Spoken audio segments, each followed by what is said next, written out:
धाराशिव जिल्ह्याला अवकाळी पावसाचा तडाखा फार मोठ्या प्रमाणात बसलेला आहे। प्रामुख्यानं 3 दिवसापूर्वीच गारपिटीचा पाऊस पडला होता।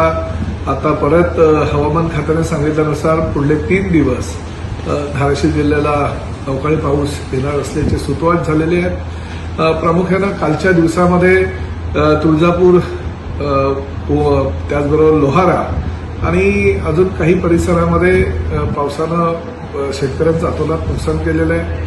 केळी तशी द्राक्ष आणि आंब्याचा मोहर फार मोठ्या प्रमाणात ह्या अवकाळी पावसामुळे त्याचं नुकसान झालेलं असल्याकारणानं शेतकऱ्यांचं अतोनात नुकसान झालेलं आहे। अनेक शेतकऱ्यांनी त्यांच्या ज्या समस्या आहेत त्या माझ्याकडे मांडलेल्या आहेत। आमच्या शिवसेनेच्या पदाधिकाऱ्यांनी माझ्याकडे त्या समस्या मांडलेल्या आहेत। धाराशिव जिल्ह्याचे जिल्हाधिकारी कीर्तिकरण पुजारी यांच्याबरोबर मी 3 दिवसापासून संपर्कात आहोत। आजही त्यांना मी सकाळी फोन करून ताबडतोब पंचनामे करण्याच्या सूचना दिलेल्या आहेत।